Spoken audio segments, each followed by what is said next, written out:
Hi, and thank you for joining us once again as we're going through this series called Fighting for Mental Health During COVID-19. COVID-19 has been hard on all of us. Those of us who have struggled with mental health beforehand have found ourselves in a worse place, and some people who weren't struggling with mental health are now. It's really hard to have social connections, it's really hard to have healthy practices, and I think we've all seen at least some sort of a deterioration. Now, we want to fight for good mental health. Now, over the next 3 weeks, we're going to be talking about some strategies that maybe you've never thought of. Healthy practices to help reclaim healthy body and mind. So today we are so blessed to have Dr. Gould come and join us. He is debatably the world's #1 expert and communicator on the subject of vitamin D and sleep and how all that relates to our bodies. I don't know how he agreed to come on, but he did. I'm going to thank Jesus for that one. He's sharing with us a lot of the stuff that he's been learning over the past 5 years, and we're so blessed to have him. Now, this is the edited down version. If you'd like the longer version, this will also be available on my YouTube channel. You can just look for it there. I hope that you're blessed by this material. I hope that you listen to the guidelines. Near the end, we start talking about dosage. I hope you're blessed by it. Good morning, Dr. Gould. How are you today? Doing great, thank you. Good morning. How are things in California? Well, there's, as usual, it's sunny, and spring is here, and it looks like a beautiful day out there. And California it's a great place. I'm Canadian, so sometimes I miss Canada. I haven't been home in over a year because of COVID, but I'll get back. So awesome. Well, just to introduce you to some of our viewers here, did you grow up in Winnipeg? I did. Okay. So you grew up, you went to the University of Winnipeg, and then you came into London for Western, right? To do your dental university work there. But you've been living the last 31 years in dentistry, the last 20 of them in California. Is it Manhattan Beach where you're at? It is, yeah, but for a year, and then I moved to Vancouver. So I spent my first 10 years in Vancouver, and then I moved to California in 2001. So I've been here for about 20 years. Awesome. And one more fun fact about you.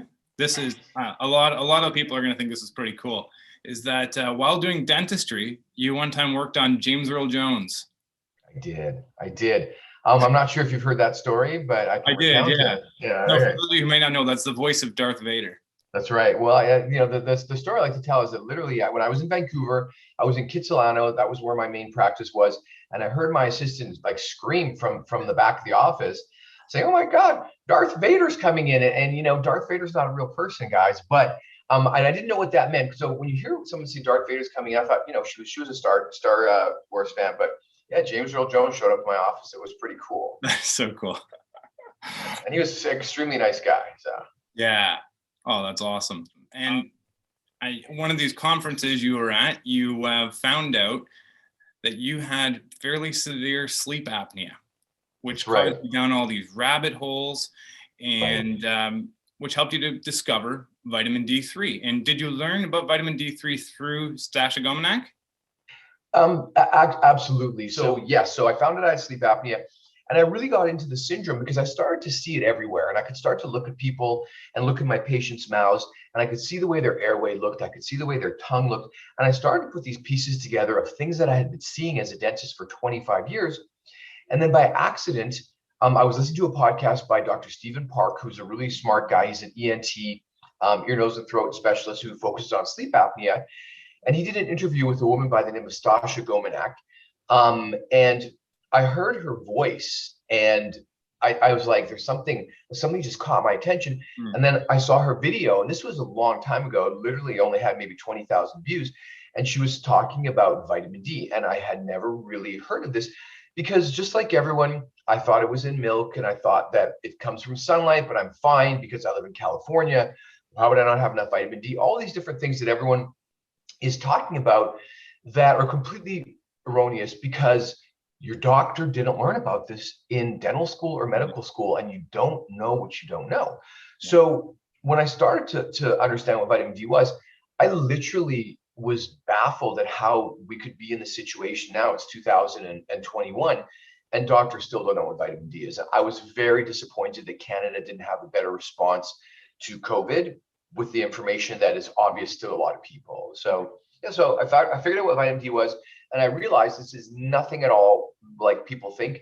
So yeah, let's get into this. So today we want to be talking about vitamin D3 and its connection to mental health.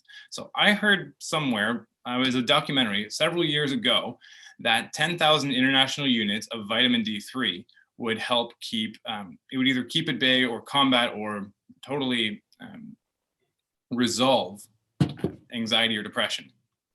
So how is that true, and how is that possible?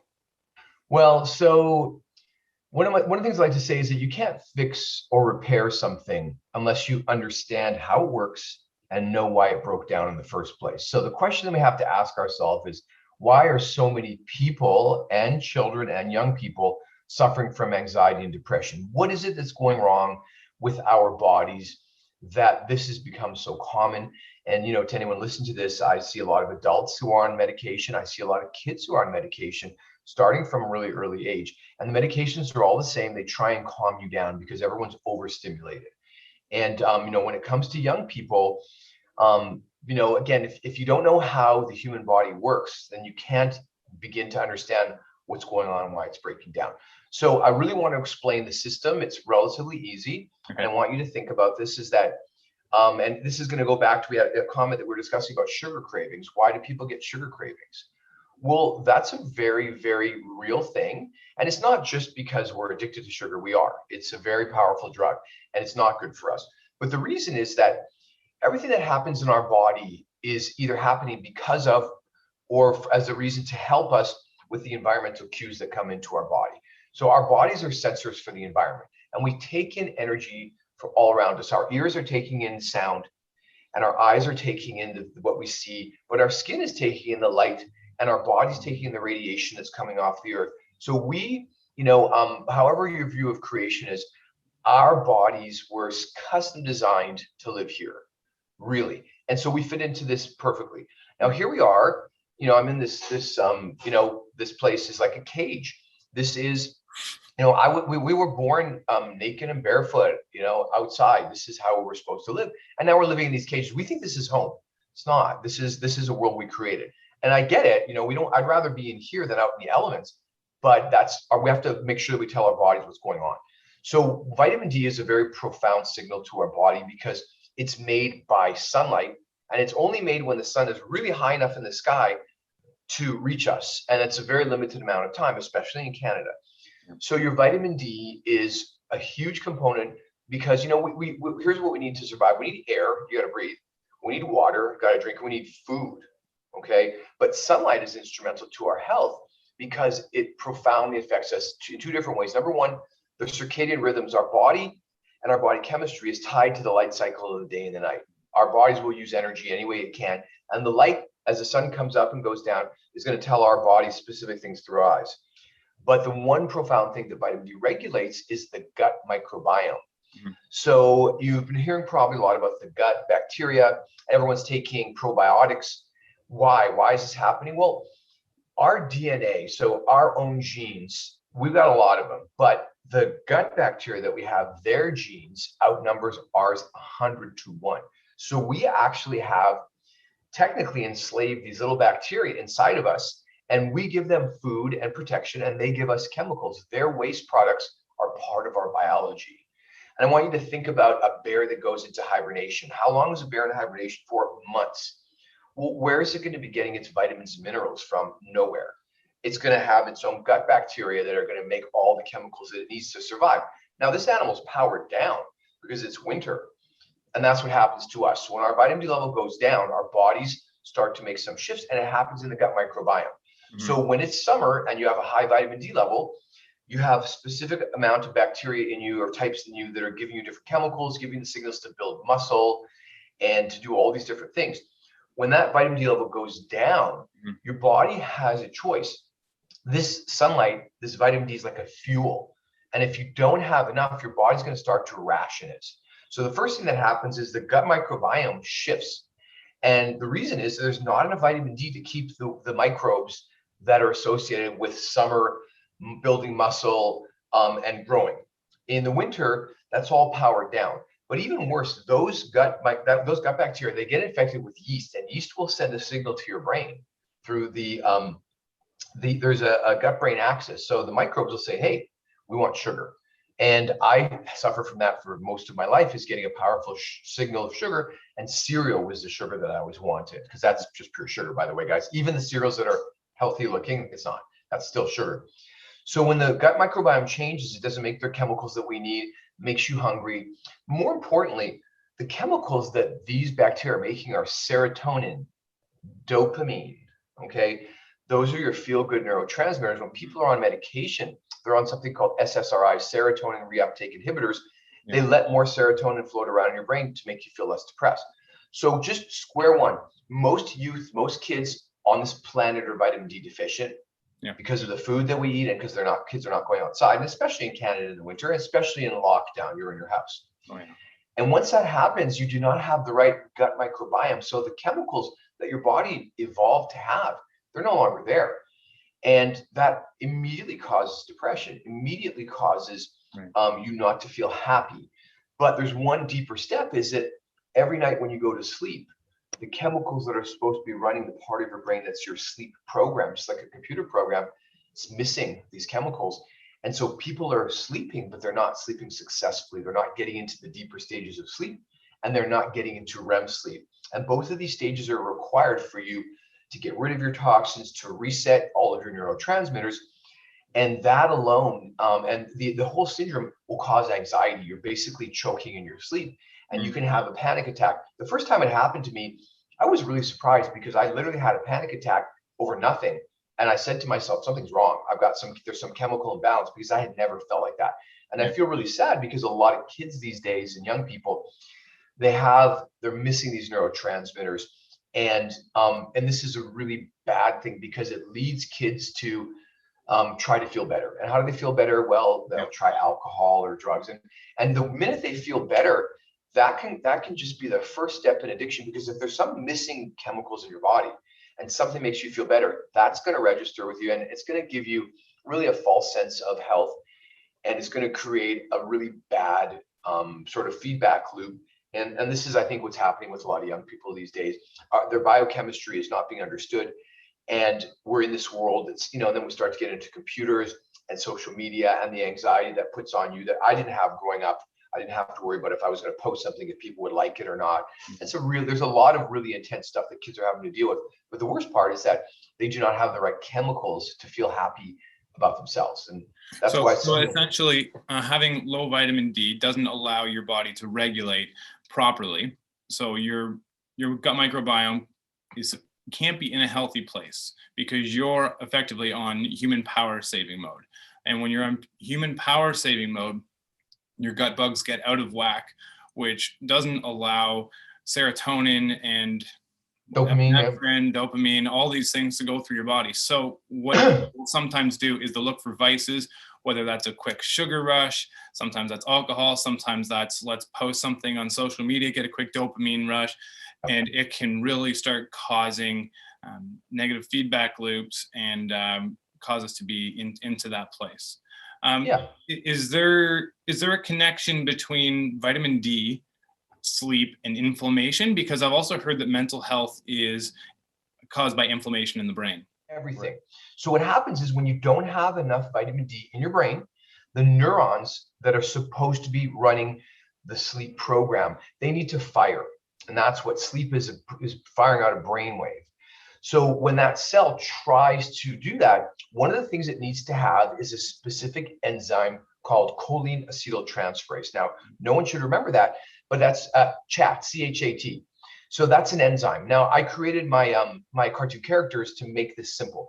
So if you do not make this one enzyme, your brain cannot make acetylcholine, which is going to give you that rest and digest feeling. So basically, if your brain can't make this one enzyme, it can no longer send out the right signal. Imagine if you have your TV, you're watching TV, and there's a short circuit coming in, your TV is getting all that snow, and it keeps on cutting out. Or it's like with your phone when you're not getting good reception.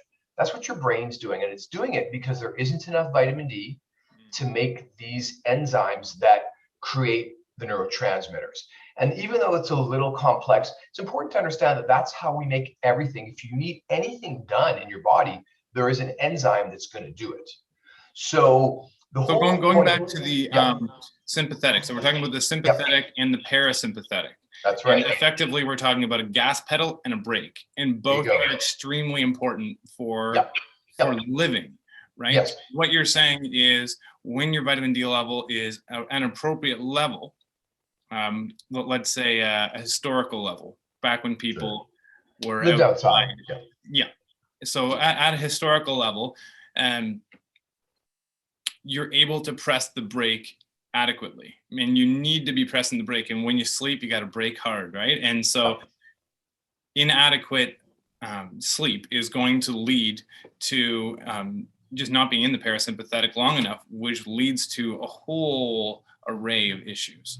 Right. And so what that is, to anyone listening to this who has a hard time gearing down for sleep, this is the most common reason, is that we have two settings. We have fight or flight, which is at the top. That's the most excited you can get about anything. That's fight or flight means that you're either going to fight an animal to the death, and either the animal's going to kill you and eat you, or you're going to run away so fast. So either way, that's at the height of activity of what humans are ever going to do. At the opposite end of that is the rest and digest setting. And that is when the lowest level is when we're asleep. It's because we're completely calm. And so we shift back and forth between that all day long. And it is exactly like a gas and a brake. So initially, vitamin D deficiency, the first thing it will do is it will get rid of the rest and digest program. Yeah. So I think a lot of people can get behind the connection between vitamin D level and mental health issues when we look at it through the lens of seasonal effectiveness disorder, right? Yeah, absolutely. What season is that? It's the winter. And one of the things that you pose is that most people live in a state of permanent winter. And so just as in as simple layman terms as you can you kind of explain that like why seasonal effectiveness disorder happens? Sure. And why vitamin D helps you to fight that? So, if you're a human hunter-gatherer on this planet and you're out walking around looking for food, you're going to have an evolutionary level of vitamin D, and that's going to tell your body that it's summer. Humans evolved outdoors. So as the winter comes on, the vitamin D level goes down. It changes the gut microbiome, but also the amount of sunlight around your eyes and everything. It changes your circadian rhythms, and your body literally starts to power down for winter. If you live your entire life in a vitamin D deficient state, you're literally living in permanent winter. And I call it human power saving mode. And the example is really clear. Your phone, it's got that 20% setting. It's always the most important time. It says low power mode, right? Why is it telling you that? It's giving you a warning sign saying, hey, you better plug your phone in and recharge, because this thing runs on power and you're running low. So what we're going to do to help you is we're going to shut down all non-essential functions in your phone. Power saving mode. Your body does the same thing.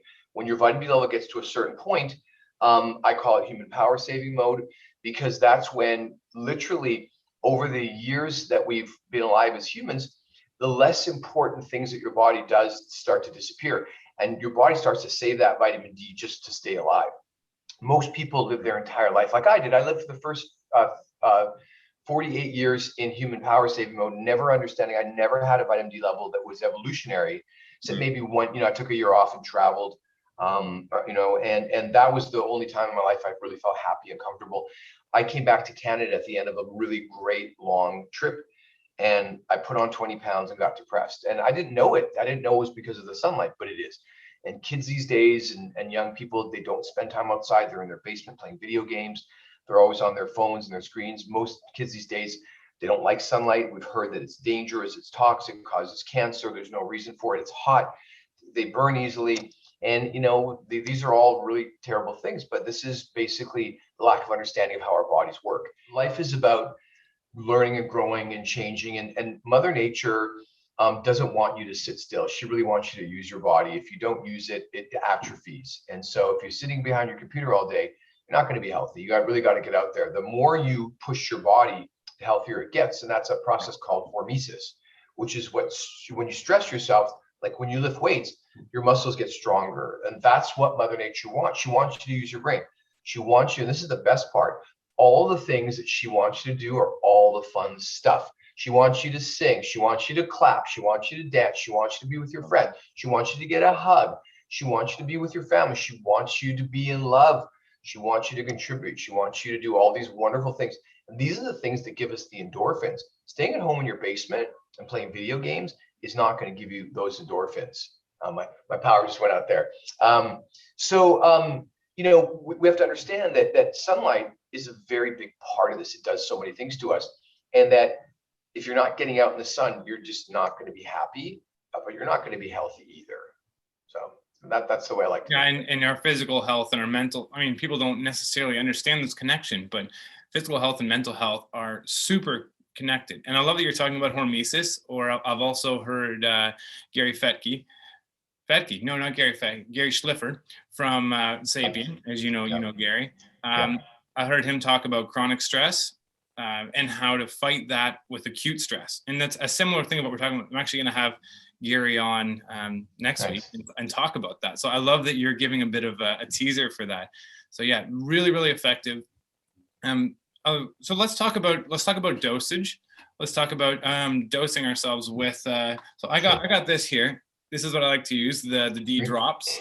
Okay. 1,000 IU drops, and I don't know about you, but every time that I try to talk to someone, they're telling me some symptoms or they're complaining about this, that, or the other thing. I'm like, well, do you supplement vitamin D? And usually they say no, but sometimes they say yes. Then inevitably following that, I say, okay, how much? And it's almost always I take one. no, 1 or 2,000, pretty much always. And then I say, okay, that's great. I'm really happy you're taking that. Maybe consider taking more. And then, well, and I gotta ask you, because now I'm scared. Dr. Gould, what about my organs? Aren't they going to calcify? So definitely not. You have to understand that this is something that everyone should know, and your doctor should be talking to you about this, but your doctor doesn't know this because they were never taught this in medical school. They just weren't. And that's really scary, because one of the things I like to say is you're not going to find anyone on this planet with a very high level of vitamin D in cancer. Yep. And those are real correlations. So when your vitamin D level goes down, you become more susceptible for cancer to take over. So the answer is that it's very confusing. It's confusing to doctors. 1,000 IU is good for a 25-pound toddler. That's it. And this is very confusing. So when I say take 10,000 IU, 10,000 of anything sounds toxic. Yep. But you can make 20,000 IU if you go in the sun.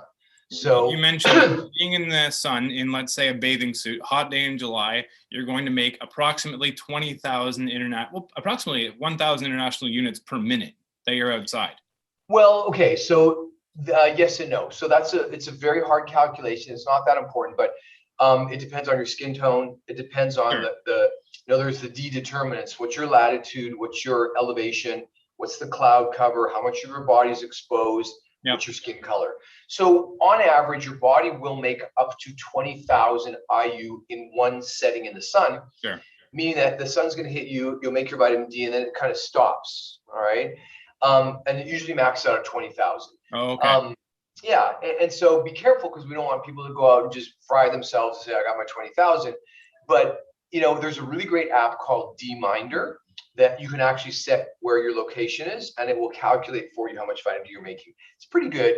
Not 100% accurate, but I think it's really a cool representation, because it'll tell you when you're making vitamin D. And if you pull that up right now, you guys are probably making vitamin D from about 11 a.m. till about 1.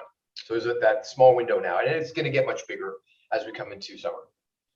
Yeah, and was it 40,000 international units equals how much? 1 milligram. 1 milligram. 1 milligram, right. That doesn't sound too scary. Pretty easy, but basically it's 1,000 international units per 25 pounds. Yeah. So if you're a 200-pound man, you need 8,000 IU. If you're low, then you want to have a higher dose initially, because if you can imagine that your vitamin D is like a reservoir. When you're down here, Ask you if to you're, talk about the reservoir. yeah, right there you go. So you're going to be adding this little tiny amount of vitamin D. You're never going to get up. You want to be at this threshold here. So initially, I want to take a higher dose called a loading dose, and I like to stick to 20,000 IU as a loading dose. Why? Well, because we just discussed that's a physiologic amount. It's natural. So your body is perfectly fine processing up to 20,000 IU of vitamin D. You should not take 20,000 IU of vitamin D for any great length of time, because it's going to go too high. And then you should know that if you take supplements, your level can go way too high. It's not going to kill you, but it's not really good. If you go in sunlight, you'll never go too high. Right. So, and for us in Canada, that level is 250. Yeah, I'd say. But you always want your vitamin K2 with your D3. I would never take them alone. Yeah. Yeah, and I don't know if I don't think we have time to get into exactly why that is, but yeah, D3 and K2 are an excellent team, and especially for bone health. Right. Well, so that's what it is. So and you want to take those together, because if you're taking too much calcium, that's where people are scared they're going to get calcified. Not that it's true, but you could never get vitamin D in the old days without vitamin K2. They were always together. So we want to definitely take them together, and I always want people to take with them with magnesium. Why? Magnesium powers almost every reaction in your body. It actually powers human electricity called ATP, adenosine triphosphate. Yep. And magnesium deficiencies are very common these days. So does time of day matter? Personally, I don't think so. I think whenever you can take it. A lot of my patients, I say, just take it in the morning because your dentist is bothering you. When you brush your teeth, pop them in your mouth and you're done. I don't think it matters. Some people will say that they sleep better if they take it in the evening. I've never noticed that, and it doesn't make sense to me just because I know the biochemistry. Oh, okay. So, I heard that it was worse to take it at night because it's like getting a dose of sunlight right at night, which is mixed signaling. Right. And so no, I don't believe that to be true, because when you get vitamin D, it takes 8 hours for it to soak into your body. So you're out in the sun all day and you're absorbing that vitamin D in the evening and at night. Okay. So I don't believe that at all. And then should you take all three of the magnesium, K2, and D3 all at the same time? Sure. There's no contraindication to take them all together. I think it's a good idea. I want to take as few vitamins and minerals as I have to. Yeah. And I want to try and get everything naturally, but I don't want to make a mistake by not getting enough. Okay, awesome. So you have your own podcast, Modern Hunter Gatherers. Yeah. Well, Revolution Radio is my new podcast. Oh, is it? Yeah. So it's on my website. My website is called Modern Hunter Gatherers, MHG, because we have the biology of hunter gatherers, but we live in the modern world. Mm-hmm. You want to be a modern hunter gatherer. You want to learn what it takes to keep a human body healthy in the modern world. And so in your book, I will put a link to the preview. Apparently, it's a preview. I'll put a link to that. Really colorful, really informative. It's helpful to understand who is on our team and who our enemies are. Glyphosate. Heroes and villains. Did you hear me? Heroes and villains. Yeah. You can learn how to go from roadkill to a road warrior. Love that. Sure. Yeah. And is there anything else you want to? Anywhere else we can find you? Yeah, no. So I'm my Instagram is modern_hunters_gatherers. But you can get, if you go to my website, modernhuntergatherers.com, download my ebook. I created these cartoon images. When I was a kid, I think of the posters I had on my bedroom wall, and I look around today and I don't see a lot of great heroes. And that's why I created these cartoon characters for younger kids to be able to. These heroes we want to get to know these heroes. We want to really embrace them, and we really want to identify the villains and how to avoid them. Well, I love the combination of bringing the science in with a word picture, like human power saving mode, reservoir. Those things are really helpful for sure. Yeah, and so in your opinion, the easiest way to reclaim your health and by extension your mental health is. Yeah, well, so your physical health is your mental health. Your thoughts are a result of your brain and the chemicals, and if you don't have the right chemicals, your thoughts will turn negative. And you shouldn't be thinking that way, and you shouldn't be isolated. Humans never lived alone in isolation in their bedrooms. They all lived in tribes. And what you're doing, getting groups of kids together, that's a real positive. That's their tribe. That's their, to be able to be with other people is really, really important. Yeah. Friendship and having compatriots is really critical to mental health. It's really required. If you don't go outside and you're not with your friends, you're not going to be happy. So take the opportunity, especially in Well, Canada. that was last week's episode was about friends. There you go. Yeah. No, it is so important, right? Like the thesis there is that you become the average of the 6 people that you hang around with the most. Tom Bilyeu, whose show you were on, that's one thing he's huge on, but I've heard it before that, and well, you get powerful thing. But vitamin D3 is an amazing tool for that as well, right? Reclaiming your physical health and your mental health. I've heard you say it that vitamin D3, one thing we didn't even talk about actually, and we don't have time to anymore, but is how sleep is connected. Sorry, vitamin D level is connected to our sleep, and it really helps us sleep better. And when we're able to sleep better, I'm losing my train of thought here. Yeah, if you're not sleeping at night, you're not healing right? That's where I was going. Correct. If you're not, then you need to be able to heal right. And so that's why vitamin D3 is so massive for physical health and by extension, mental health. Right. Just think of it this way. When you don't get a good night's sleep, your whole next day is shot. You don't feel good. You end up eating more sugar. You know, it's really hard. If you get woken up in the middle of the night, you feel terrible. So not sleeping properly is not repairing it, and you're not going to feel healthy. And and to kids, who are staying up very late, there are no night owls. All humans want to go to bed by 10 o'clock. And the reason that they're not falling asleep is all that blue light from the screens in their eyes. So blue light kids, blockers. There you go. Kids, don't stay up late. It's not cool. It's bad for you. That's when you grow, is in your sleep. Absolutely. And when you repair, you repair between 10 at night and 2 in the morning. That's when the primary repair happens. Yeah. Excellent. All right. Very cool. So thank you so much, Dr. Gould. I really, really appreciate your time. I appreciate your expertise. My pleasure. It was fun. Sorry about my lights gone out, but I appreciate it. I love the opportunity to speak, and thank you for getting in touch with me. I hope this gave some good information. All right. God bless. Excellent. Thank you.